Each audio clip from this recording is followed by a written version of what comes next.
There really is no nice way to say this, but the guys who host this podcast are not very intelligent, they lack manners, and always laugh at farts and jokes about boobies. Other than that, I love them dearly. Here comes a new episode. It's the What's Your Mount Rushmore podcast. Enjoy. Welcome to What's Your Mount Rushmore podcast with hosts Mark Duvel and John Hanson. Are you kidding me? Two old friends and knuckleheads discussing and covering their top 4 choices for any and all topics, making up their Mount Rushmore selections each week. Nothing is off limits. As you listen, remember we always want to know, what's your Mount Rushmore?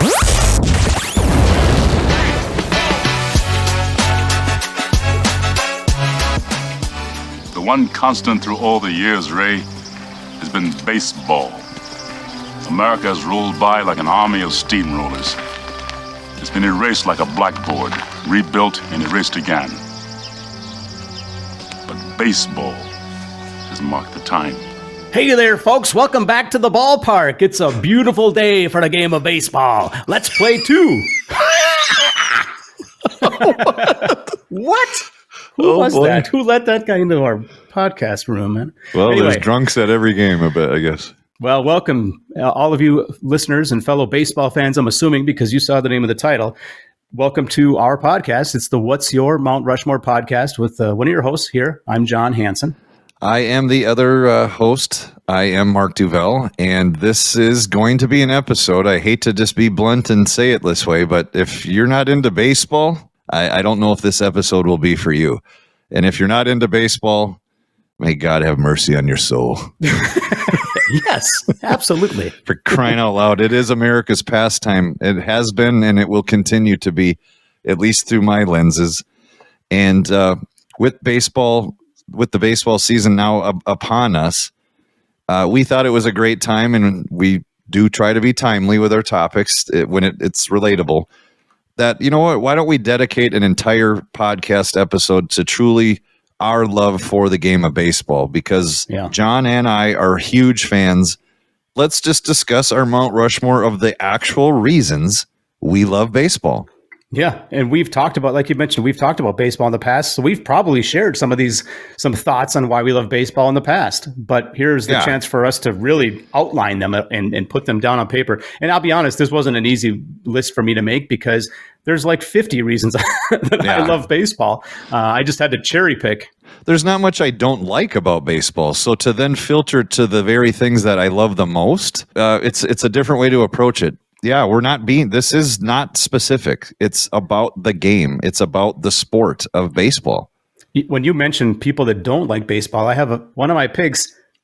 The reason why I love baseball, one of my reasons, is probably also one of the reasons why some people do not like baseball. So that's going to be an interesting one. I'll get to that later. But because baseball's like that. You do either you like it a lot or maybe it's not for you. Yeah, I completely agree. It's not everybody's flavor. And I have a feeling I know what you're probably suggesting, but I'll wait till we get to discuss it when we're doing your pick on that, on that bullet point, on that pick.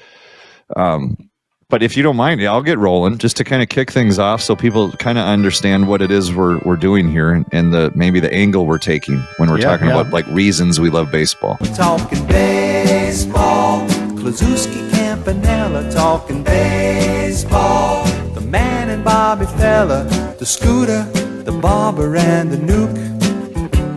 They knew them all from Boston to Dubuque, especially Willie, Mickey and the Duke. These are definitely more abstract type answers. This isn't such, there's some gray area here, so we might wander a bit.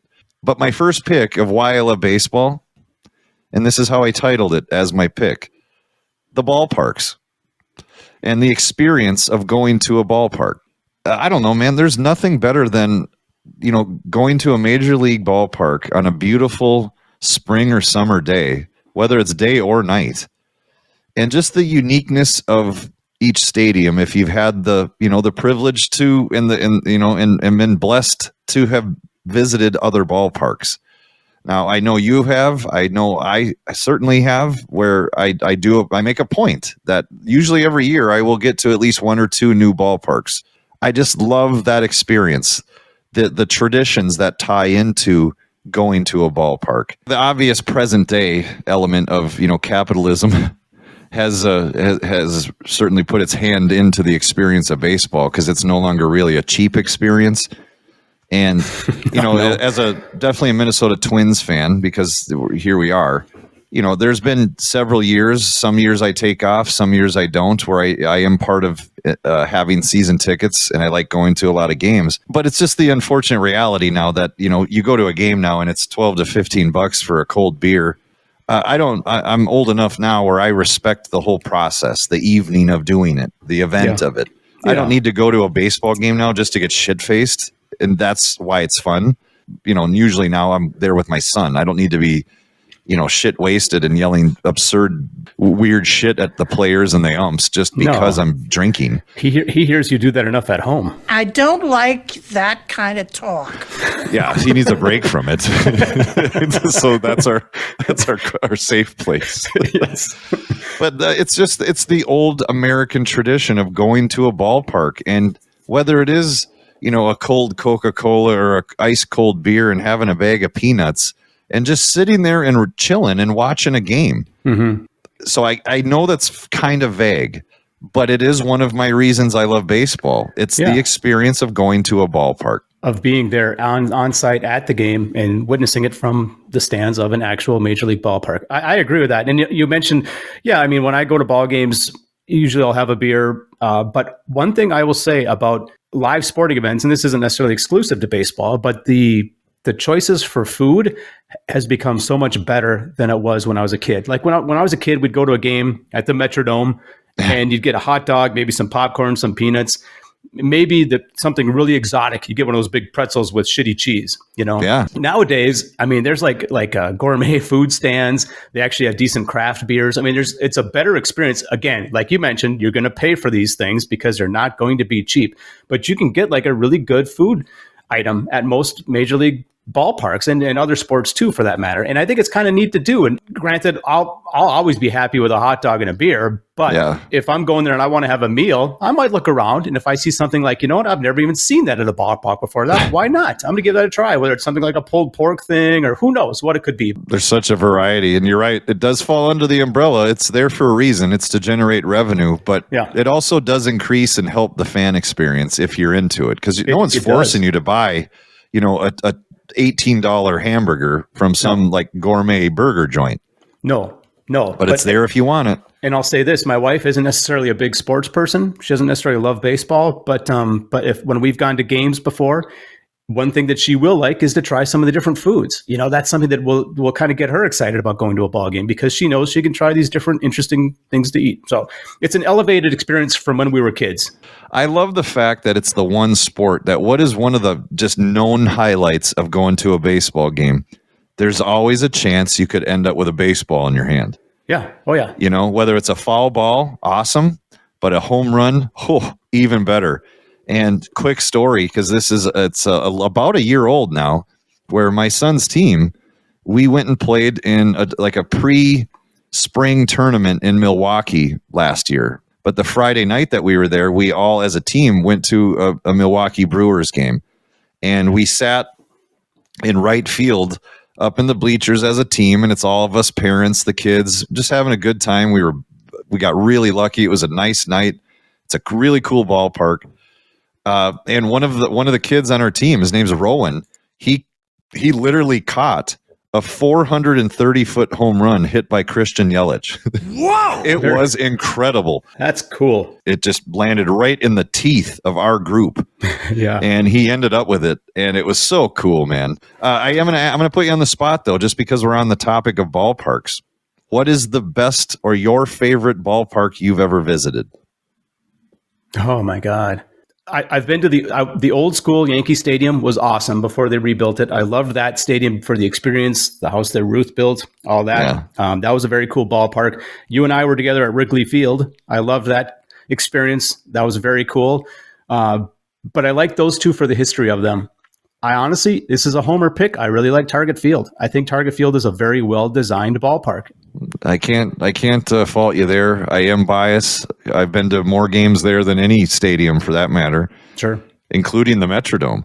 You would tolerate games at the Metrodome. I mean, the Metrodome was built for the Vikings, and then it just happened to accommodate the Twins all those years. Right. That was not a great place for baseball. No.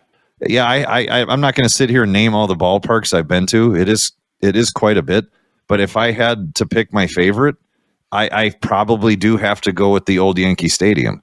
And it's almost like a museum. There's so much has happened in the sport of baseball and, hell, American history. First baseman Lou Gehrig hung up an amazing mark by playing in 2,130 consecutive games. Then a fatal disease attacked baseball's Iron Man. In Yankee Stadium, touched to tears by the tribute, Gehrig made his last public appearance. For the past 2 weeks, you've been reading about a bad brag. Today, I consider myself the luckiest man on the face of the earth. And I'll say this about that stadium is it was nothing fancy, and it was a rough stadium. It wasn't very big. The concourses were small. Same goes for Wrigley Field. The concourses are small, and it's just not the most comfortable place to see a game.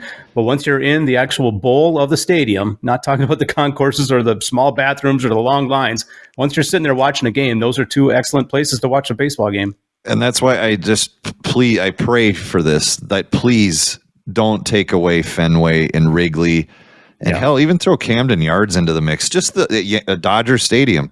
You got to leave some of the history there, please. And I guess do it in the cities where most of the history took place.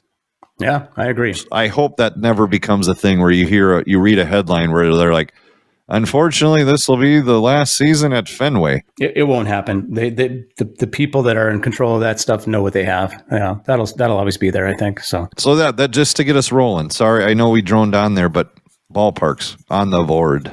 It's a good pick. I like it. It's sort of I had something on my list as a longer list that didn't make my list, and it had to do with ballparks. It's not on my actual picks, but I had something that I wrote down notes that just said, what I love about baseball versus other sports is that the dimensions of the field are the same, meaning the diamond, how far it is between the bases, all that stuff. But the actual dimensions of the outfield and the shape, for that matter, is different from stadium to stadium. The size of the foul ball territory is different. Some have really big, some have really small, some have barely any at all in foul territory. And I love that because you go to a football game, it's always the same. Hockey, basketball, they're all going to be the exact same thing. But you go to a baseball stadium, it's going to be a little bit different. It is what it is, So I think there's bleachers and crowd in different parts of different stadiums. Where in some stadiums, there's nobody in dead center field. Yeah. Some stadiums, no, they're packed. Yeah, all the way around. Yeah. So and that's the differences between the ballparks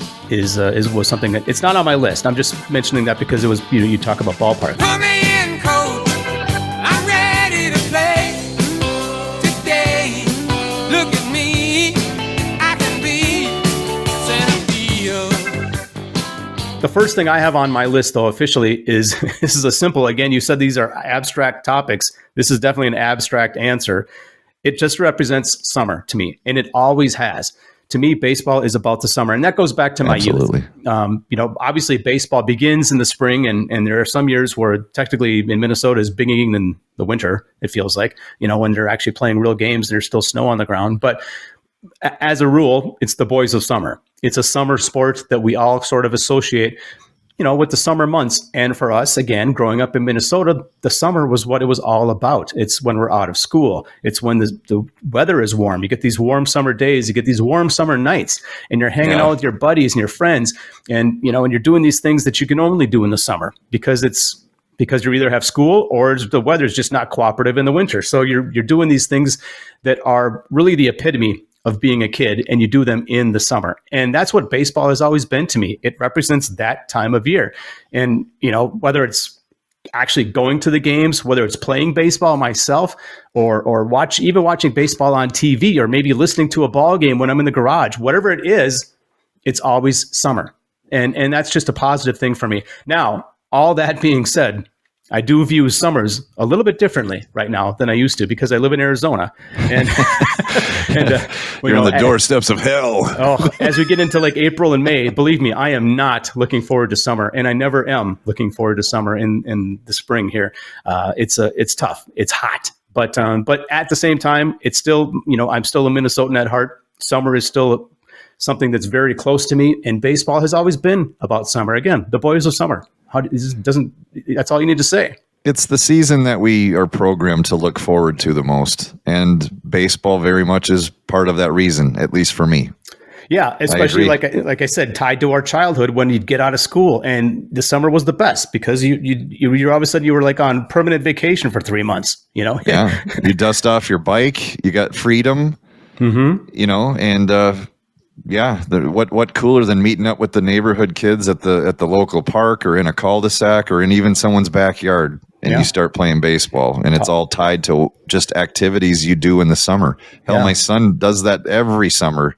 The last many years I can remember is when school's out. That's what him and a lot of his buddies do. They'll get together, they play wiffle ball, and they can eat up a whole day doing this. Someday he's going to be, middle-aged, and he'll think back about how summer was important to his youth, and he'll remember those same things that we're talking about, except it's part of growing up. But even as an adult, though, I can appreciate it because it just makes me happy. Summer always makes me happy, unless it's 120 degrees. Then I'm not so happy then. Oh, hell no!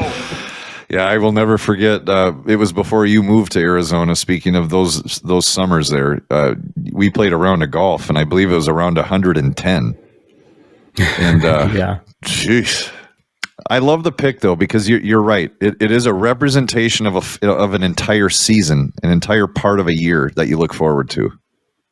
I like that. It is, yeah. I mean, it's a basic answer, and it is. It really is, but it's tied to happiness in my mind.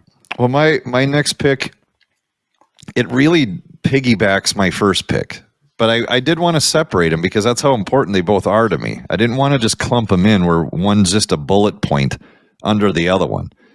And my second pick is just labeled this. It's the sounds of baseball.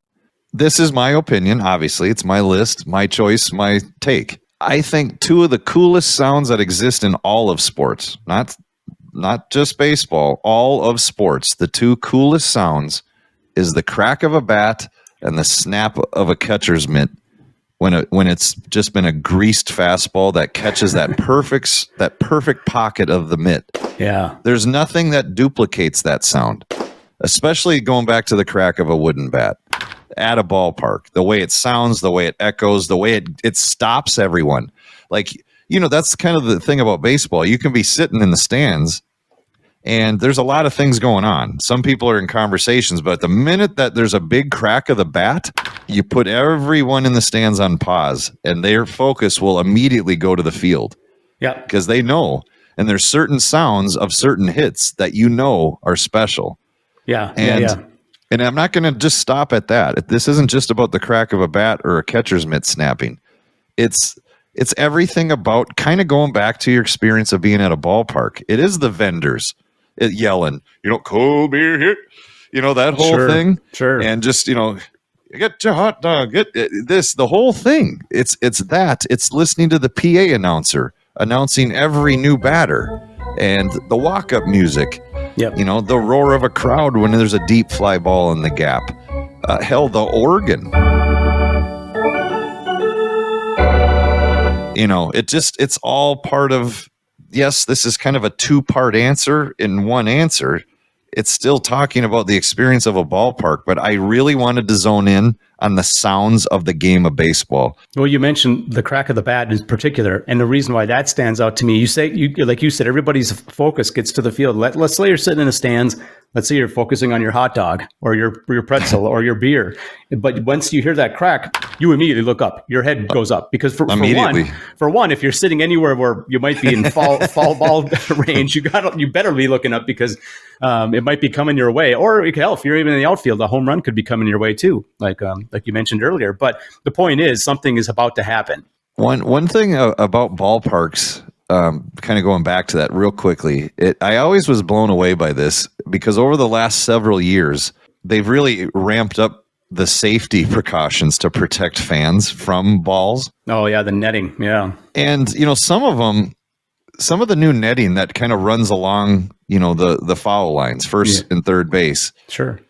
There is a part of me that's always like, why did this take so long to protect the fans? Like, I get that that's part of the excitement is getting the foul ball and leaving with a souvenir that was actually used in the game. Yeah. But some of these foul balls that are screamers that were like going, over dugouts, like, come on, why did that? Yeah. Who finally? I mean, unfortunately, I do think someone did have to die, right, for that to finally become a guideline at a ballpark. Because then every ballpark had these nets that stretched all the way down the baseline, so that these screamers wouldn't be ripping people's faces off. I think there was a time where people thought it would be too disruptive to being able to see the game, but it isn't. It's not. It's not to the point that it's worth sacrificing safety anyway. So potential for foul balls are still there. They're just going to be pop-ups that are going to safely come down and not be a screamer right at your skull. Yeah, because the ones that are coming at you at 90 miles an hour and you're, some 65-year-old woman eating your nachos, you don't stand a chance. No, you don't have reactions quick enough to either block it or move. I mean, you're right. If it's coming at your face, you're in trouble. It is. So I guess kudos to, Major League Baseball for just finally making that step, going, you know what? We get that that's part of the fun. It's part of the excitement. But we do have to keep people safe. I mean, yeah, absolutely. I mean, they're the ones paying the bills. I was just shocked it took as long as it did. Up your butt, Joe Boo. I love the sounds of the game, and another thing I love are the crazy stats and the weird facts of the game. Yes, I knew you were going to go with this because you are the stat geek of the two of us. That's for sure. Well, I am a stat geek. There's no doubt about it, and there's no other sport that really embraces statistics the way baseball does. I mean, you can break down stats for football and basketball and such, but baseball is it just goes so much deeper. There's extra levels to the number of stats, and I got a couple of different examples. So first of all, in terms of statistics, I'm going to get into a couple of sort of weird baseball type facts, but in terms of statistics, with the help of computers right now, obviously a person probably couldn't do this without a computer, but you could determine a player's exact batting average against a left-handed relief pitcher during a day game in July with a runner on second, 1 out, and a 2-strike count, and maybe there's a right-handed batter on deck in a closed roof stadium. If you can put all that into a computer, it will spit out what that guy's average is, and it'll give you the chance, which is at least gives you the likelihood of whether or not he's actually going to get a hit. So, I mean, it's just crazy because all that stuff is tracked. It's that detailed. It's that detailed. All those statistics are available to us. And there's some other weird facts and stats that I love about baseball. I cherry picked a couple of these because I was looking up some of my favorite ones, and then I stumbled onto some other ones. So I'm going to throw a couple of funny things at you here. Funny in the sense that you'll be like, wow, that's a real thing. So Ichiro, one of the greatest hitters of the modern generation, he had in his 10th major league at bat, he hit a single. It was his 10th major league at bat. So that gave him 3 hits in 10 at bats, which is a 300 average, exactly 300 average. He never dipped below 300 for a career average the rest of his career. So after his That's insane. Yes, after his 10th at bat, he got a single and never went below 300. So I mean, talk about how good of a hitter he was. I mean, that's wild. Well, real quick, because I know you have more, and shame on whoever the sports writer is who didn't unanimously put Ichiro in first ballot. I know he's in, but only one guy voted no. Shame. Shame. Reveal yourself so that you can receive a Randy Johnson fastball to the skull, you piece of shite. Yeah, Randy Johnson can treat him like he treats pigeons. Well, it's like, come on. I mean, that's somewhat fresh news from the last couple months. Yeah.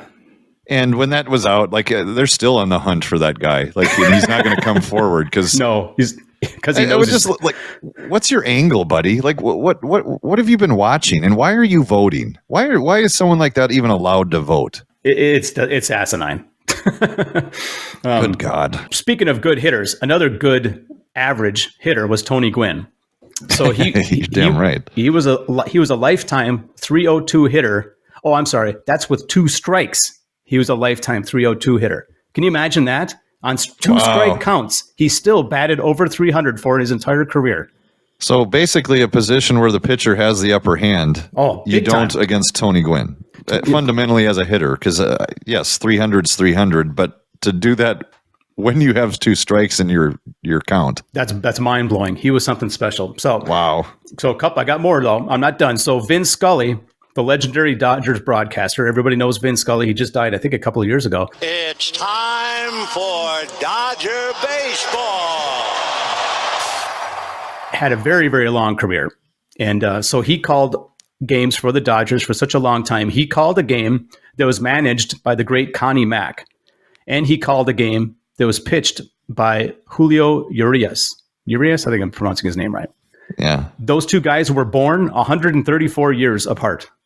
Whoa. Julio Urias. That's a mind bender. You kind of froze me for a second because I'm like, what the hell did you just say? What the hell did you just say? Connie Mack was like a legendary manager for a long time, and he managed until he was very old.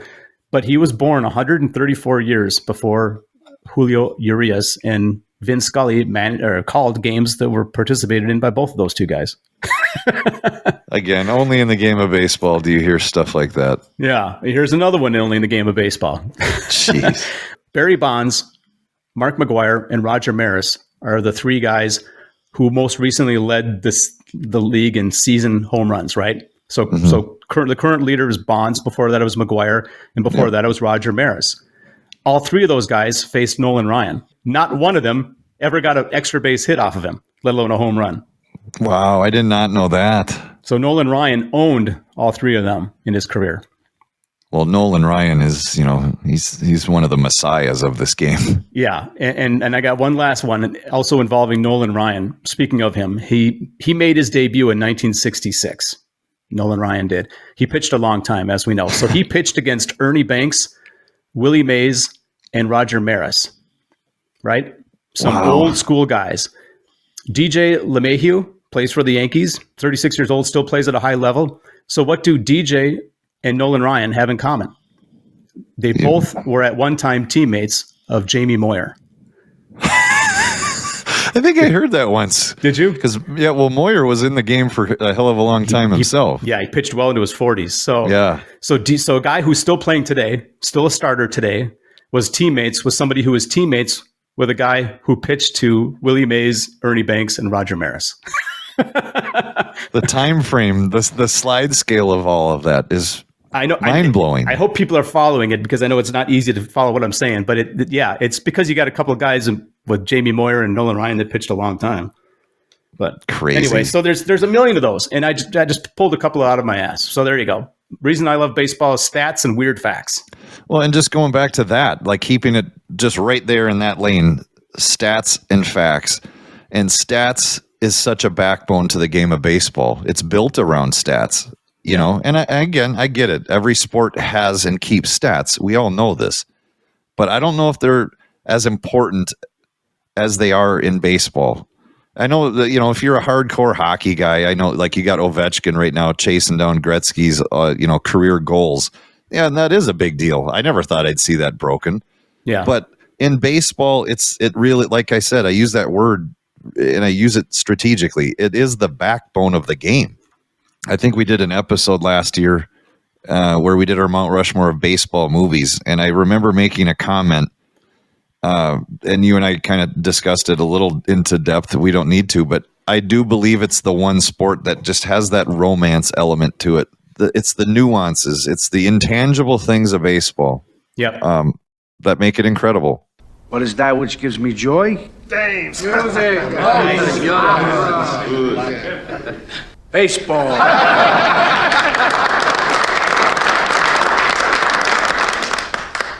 A man stands alone at a plate. This is the time for what? For individual achievement. But in the field, what?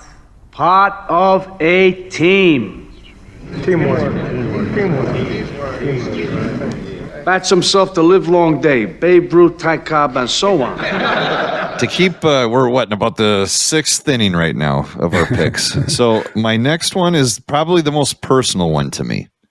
And I just simply am going to say coaching. I've had the ability and the honor and the privilege to now be my son's baseball coach, and I've done it ever since he started playing, but I'm going to cherry pick the last 5 years.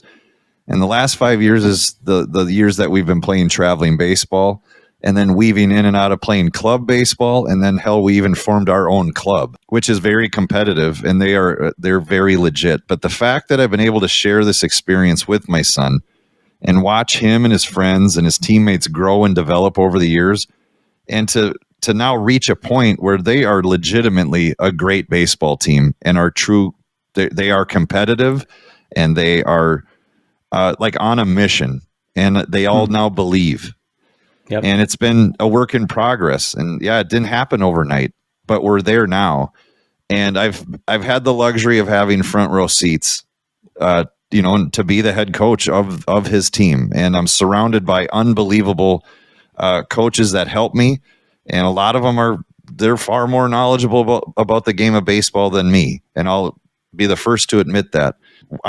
As we're recording this, I've been practicing with the team for maybe a month, doing indoor practices. And I'm now on the eve of this is legitimately my final year of coaching him. He's 14, and at 14 AAA and traveling, this is my last opportunity, because next year he's off to high school.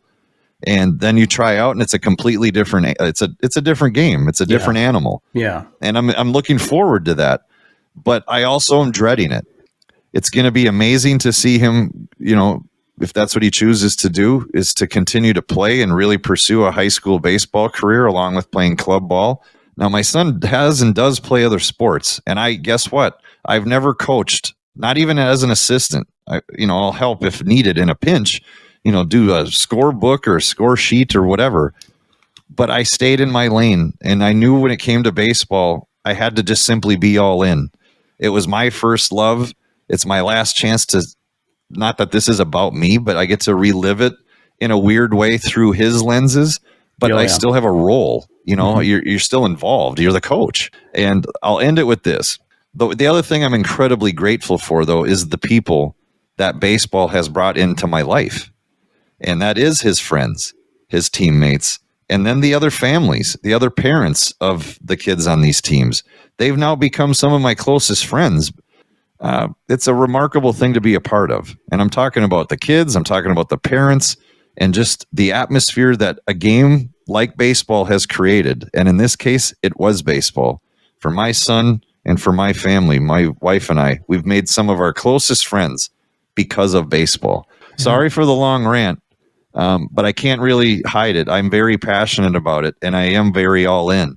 And I love the fact that I get to someday look back and go, man, I coached all these kids, and that was hopefully it was the time of their life, but it was also a big chunk of the time of my life too. No, absolutely. I understand all that. And I know that you've been coaching it for quite a while now. I remember when you first told me that you were going to go all in on it, and how, at the time even not just at that time, but even in the years since then, you yourself are busy in the summer with work and other things you have going on in your life. And so this was an extra commitment. It was a big commitment.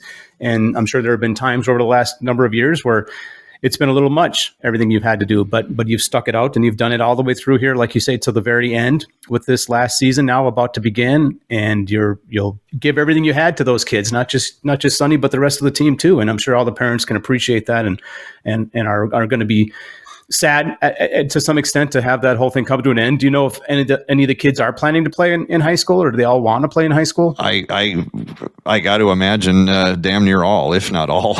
Well, I think that would be their plan. I mean, again, and there's legitimate talent here that I have the luxury of being a part of and coaching and watching them perform and play week in and week out. It's really incredible, and it's going to be really cool to watch that all unfold in the years to come. I just get to do it from a lawn chair, screaming at umps. You dick! Picturing you in a lawn chair, or anybody for that matter in a lawn chair, is probably a good transition to my third pick if we're ready to move on. Okay. Because to me, one of the things that I love about baseball is the pace of the game. It's a relaxing pace. It's a game that you don't have to be on the edge of your seat throughout the whole game. Like in a hockey game, especially hockey's probably the prime example, hockey or basketball that are constantly moving. There's a clock that's always ticking. Yeah. And at any point in time, something exciting could happen. In a baseball game, obviously things exciting can happen. You can hit a home run, you can have a big, double play to end a rally. There's things that are exciting on both sides of the ball, both sides of the field. But the point is that it's just a relaxing pace. And the broadcasts are like that. Like if you're watching a TV broadcast or listening to a radio broadcast of a baseball game, the play-by-play guys have time to tell stories. I know. It's some of the best parts of it, man. Oh, yeah. They don't have time to do that in a lot of other sports unless there's a timeout or an injury or whatever's going on. For the most part, in a baseball game, there's time. And these guys, if you have the commentary guy is an ex-ball player or an ex-coach, he's got a ton of stories, and he can relate the things that he knows from a personal experience to what's happening on the field right now, which I think is cool as a listener or a viewer, because something might be happening on the field that this guy has personal experience in. I mentioned earlier that one of my picks that I am choosing as to why I love baseball is probably also a reason why some people do not like baseball. And this is what I'm talking about because of that pace. My wife is a good example. She would probably say that baseball can be kind of boring because to her, the action is slow. It's just not the same experience as a fan. And so to her, that comes across as maybe a little bit boring. Sure. To me, it comes across as relaxing, and it comes across as a way to just enjoy what I'm experiencing. And there was years ago, I used to love winding down my weekends by watching Sunday Night Baseball with John Miller and Joe Morgan. And absolutely, man. To me, those two guys were the best. Sunday Night Baseball on ESPN, presented by Bank of America. And tonight is those two great old antagonists, the Boston Red Sox and the New York Yankees. Hello, everyone. I'm John Miller, along with Joe Morgan, and welcome to Sunday Night Baseball. Talk about stories. Joe Morgan, full of stories. I mean, he played with Pete Rose. He played on the Big Red machine, and he was a fabulous ball player himself. And then you got John Miller, who's maybe had the smoothest delivery of any sports announcer. It just didn't get any better than that, man. I love those guys, and I was very sad when they went off the air. But it was a great way to wind down your weekend. Whatever you'd done, Friday night, Saturday night. And then Sunday night, okay, I got to go back to work tomorrow morning. I'm just going to chill in front of the TV, relax, watch John Miller and Joe Morgan. I didn't give a shit who was playing. I had nothing to reset. Yeah, it didn't matter what was going on in the game. It could be a good game, could be a bad game. I just would relax by listening to those guys, broadcast the game. To be honest, I think those two guys are my favorite broadcasting combo of any sport. You know what? I off the cuff, I can't say I disagree with you for all the reasons you just said. And it kind of goes, it's going to tie we're talking about now with your pick with my last pick, but more specifically as it relates to kids now. Yeah. Now you and I, we talk about it all the time. We're Gen X, which means when we grew up, we did not have technology. We did not have the internet. We certainly didn't have smartphones. Yep. We didn't have streaming. We didn't have all that shit. But now the one thing that I do, and I'll be very forthright with this, that I can get very frustrated with as it relates to my son's generation. I beg and plead with them. Guys, you're just talking about Sunday Night Baseball is what made me think of this. Because it's not just Sunday Night Baseball. Obviously, there's, Twins games on TV all the time. Sure. I try to tell them, guys, every night, basically, there's a free education. Like, there's so much to be learned by watching a game of baseball on TV because of the commentary, because of the stories, because how they can get into detail about specific scenarios and why things happened a certain way to make that play work. Why did he throw that pitch? If you just pay attention every once in a while, there's so much to be learned. The hurdle, why I brought that up about technology and us being Gen X, we're now raising kids in an environment, they have so much other shit that grabs their attention that to find a kid, even if they got baseball pumping through their very blood, they do not watch live baseball games at the clip that our generation did. And I'm sorry, it's just an unfortunate fact because they have way too much other shit grabbing them and pulling them in the world that they are now being raised in. And you always hear the screen time, too much screen time. Clearly, it's too much screen time. But that's for all of us. It changed the world for not just kids and adolescents. We all stare at screens too much now. But unfortunately, that's the way the world pivoted. And here we are. I do think that, they talk about in recent years, and when I say recent years, it could be 5 years, 8 years, 10 years. I don't know the exact data to back this up, but I know that viewership has dropped off, ratings, however you want to look at it, in baseball. And that's not just baseball. It is all pro sports. They don't watch the way they used to be. And I think that is in part of because of what you just said. There's just too many other things pulling people away. For one, they're pulling people away to other distracting things, whether it's the million different channels that are on cable, the million different streamers that they can watch and watch things on demand that way without having to record them the way we did as kids. But then there's also the fact that people's attention span are not quite the same. People like to watch things. Changed. I think young people would probably rather watch a baseball game that was condensed into like a 20-minute clip, than to sit and watch a 2-hour, 3-hour game. And I guess I don't blame them. It is what it is. That's the world were brought up in or are being brought up in. It's a different world than what we were raised in. So it's just a change, but like here, this isn't baseball related, but it's a very small example of what I'm talking about. Today's generation of youth, they don't know what it's like to ride in a car for 2.5 hours, listening to your parents' music that you don't want to listen to, and just staring out the damn window. I think they'd lose their mind. They'd think we're torturing them if we put them in hell. You can drive for 10 minutes in a car ride and they're on their phone. Sure. Because God forbid they're not being stimulated or entertained every second of every day. Yeah. And that's why I think baseball has suffered a little bit and it because of the pace. And I agree with you. I love the pace. I love that it's relaxing to go watch a baseball game, whether it's live or on TV. And if you're okay, can I transition? Because this kind of works into my last approach here. Please to do. top off my mountain. And my last bullet point of the reasons I love baseball, it is the game itself. And you kind of touched on it. It's the one sport, man. There is no clock. Yeah, there's now a clock for pitchers to make sure that they don't dick around and batters. Yep. And they did that to speed up the game, which I did think helped, by the way. Sure, it did. I do think that was a necessary step to keep the sport evolving and moving in the right direction. But the game itself, yes, vague topic. That covers a lot of things. So I'll do my best to just explain what I mean. There's 9 innings. There's not a clock. I love how random that is. I'll be honest, as much as I think I know and love baseball, I have no idea why the game of baseball landed on 9 innings. And I know it's out there and I just didn't research it. And I kind of don't want to know because I love the randomness of it. I don't want to be disappointed. Then you're like, oh, that's why there's 9 innings. Oh, that's dumb. I'll just leave it as what it is. But I love the concept of a team sport like baseball, but yet it hinges on each individual's battle against each other at every at-bat, at every pitch at that at-bat. I love the me versus you part of baseball. And I just love the fact that offensively in the game of baseball, the sport itself is designed for you to fail more times than you succeed. That also doesn't sit well with everyone.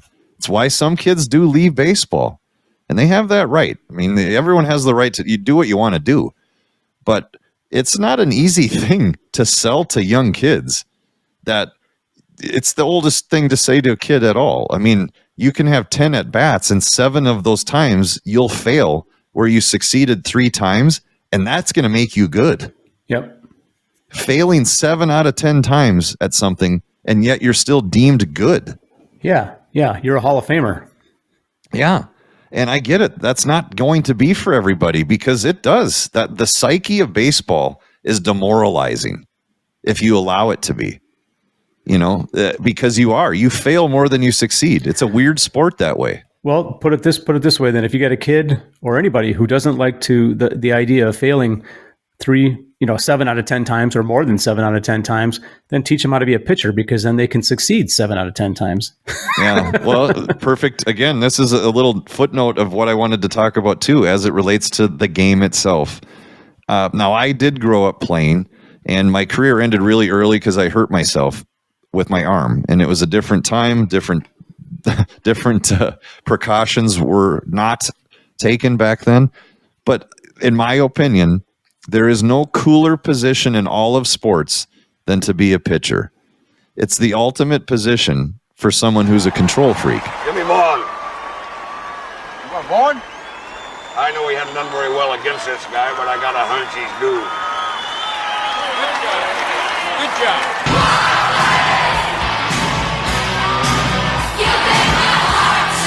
I hate this fucking song. Because you literally control the outcome potentially of every single pitch of every single at bat while you're on that mound. And if you don't like center stage, it's also another weird place to be, because when things are great, there's no cooler place on earth than standing on a mound. But it also can be the most lonely place on planet Earth. And I love it, man, because as a pitcher, your execution and the decisions you make with your catcher and your coach, it's ultimately the blueprint of that win or that loss. It all ties together. The last thing I'll say too, I love that the home team in baseball, it legitimately has a real advantage, not just because of your crowd and crowd noise. You have a legit advantage because you actually have the ability to be the last team that scores runs. Yeah. Which then leads to some of the most exciting elements of a game of baseball, which are walk-offs. Walk-off home run, walk-off base hit. Into deep left center from Mitchell, and we'll see you tomorrow night. You could be down. There's no number of runs that you can't conceivably overcome in the bottom of the ninth inning if you need to win that game. And, obviously the bigger the hole, the harder it's going to be. But the point is that you have that opportunity and it's there for you. There's no drama like that in any other sport. And I can appreciate that. You mentioned the relationship with a pitcher and a catcher, and it reminded me of a story with Bob Uecker. Vaughn into the windup in his first offering. Just a bit outside. He tried the corner and missed. So Bob Uecker was a catcher, and there was a game where he was catching the great, maybe one of the greats of all time, Bob Gibson, who was an absolute beast on the mound. Anyway, there was a point in time where I think Bob Gibson might have walked a batter, which probably was rare for him. And, Uecker being the catcher, he got up out of his stance and trotted out to the mound to chat with Bob a little bit. And and this is Bob Uecker telling this story, by the way, so you got to keep in mind it's coming from him. He says, "Yeah, I got up, I started trotting out to the mound, and as I was getting closer to him, he just stares at me and says, 'What the hell do you want?'" and I was shocked, and I just said, "Oh, nothing. I'm just going up to say hi to my buddy out at second base over here." And he says, and I walked right past him. It was Bob Gibson. Bob Gibson was dominant in a way that very few have ever been dominant, and he did not appreciate this schmuck coming out to talk to him on the mound. Especially a rookie, a kid that's green. Yeah, especially a Bob Uecker. Anyway, but funny side, I just thought of that when you mentioned the relationship. But so I guess, can I move on to my final pick then, I guess? We're going to wrap things up then. I don't have to spend too much time talking about this because there isn't a whole lot to talk about it. But the point is, even casual baseball fans, or I'll take that away, even casual sports fans, you might not even be a big fan of any sport, but you have heard of players that played baseball as many as 75, 80 years before you were even born. So to put that in perspective, how many casual sports fans have never heard the names Babe Ruth or Lou Gehrig or Joe DiMaggio or Jackie Robinson, Ty Cobb, Ted Williams? These are all guys who played baseball 70, 80, 90 years ago. And yet, if you're a casual sports fan, you're at least familiar with those names. You've heard those names in your life. So if you could, you, the listener, anybody, try and name for me 5 or 6 players that played football 80 years ago. Good luck. Well, yeah, I think it's at the top of the food chain when it comes to the heritage. Yeah, and the legends that it produced. Every sport has them, yes, but you're right. You're talking about. I like that you added that detail. The casual fan has heard the name Babe Ruth and Mickey Mantle and Joe DiMaggio and Lou Gehrig. You're so spot on with that. Where you could take that same casual fan and start rattling off football, hockey, basketball players. The list could go on, and I don't believe they're as of a household name as baseball has provided their names. And baseball has a bunch of them, and like I said, these guys, like someone like Babe Ruth and Lou Gehrig are good examples. They have been dead for like 80 years or in that range. I don't know the exact number. So, but the point is that everybody knows who they are and knows who they were. They may not know a lot about them, but you've heard their names and you are familiar with them as baseball players, as being great baseball players. I like to consider myself to be more than a casual football fan, NFL fan, more than a casual fan of the NBA, probably more of a casual fan of the NHL, but I also do appreciate that. But I can't name players like that played in the 1930s and 40s. I can't. And there certainly were NFL games taking place in those decades, but I'm not familiar with a lot of the names. But yet we could sit here and just blab name after name about baseball players. And absolutely, if you don't mind, I'm going to piggyback something because it is kind of rare. Like one of my favorite baseball players of all time, I never actually got to see play. That's Mickey Mantle. I see clips. You see this, you see that. I've read a lot about him, and everything that I've kind of pooled together, I've just automatically went, that's a damn baseball player. Well, and Mickey Mantle is actually a later example of that too, because I mean, he lived, he was still alive in the late 1990s, I think is when he passed away. And he passed away somewhat young, he could have lived longer, but he was still playing in the 60s, and actually the majority of his career was in the 1960s. But, you look at someone like Babe Ruth, who died, I think, in like 1947. It's just crazy to think about that. And I liken that with other sports, and I compare it to other sports, and there's just nothing that compares. I can go back to like maybe the 1950s or 1960s with the NBA and the NFL, guys like Johnny Unitas and, Wilt Chamberlain and some of those players, but I can't really go too much earlier than that. George Mikan, I guess, with the Minneapolis Lakers, that might be one of the earliest people that I can name off the top of my head. But you could walk into any like cafe right now for breakfast and walk up to a table full of seniors and just say like, hey, you've heard of Babe Ruth, right? They'd look at you like, of course we have. Get the hell out of here. But if you're like, have you heard of Oscar Robertson, George Mikan? There's a chance they might look at you and go, never heard of them. Yeah, for sure. And yet they're some of the best. Yeah, for sure. No, anyway, that was my thought for that. It's just that even a casual fan of sports can know who those people are. I feel, why that is. This is my take on why so many people know these names. They are household names. It does tie to the very statement that baseball is America's pastime, because so much of figures like a Babe Ruth, they're not just baseball figures. They're figures that represent our country.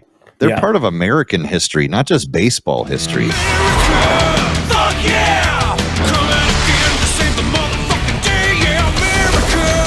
Wow. Well, I mean, that's my list. So this was a good episode. I liked it. It was a timely episode because I didn't think we even mentioned this. We got the baseball season is kicking off this week. So very timely for us to do this, and looking forward to opening day.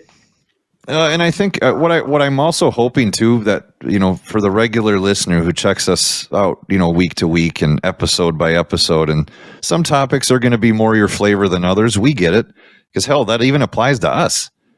But I hope from this episode, you certainly picked up the simple fact that both John and I truly love the beautiful game of baseball, because I do, and I know you do, and I appreciate every layer to the onion that is baseball. There's nothing about it I don't like. And there are a lot of layers. There's no doubt about that. So thanks for giving this one a listen. This is our love letter to baseball. That's what this episode is. Dear baseball, we love you. Exactly. We do. Until next time, ladies and gents, and a huge special thanks to our sponsor, Schinders.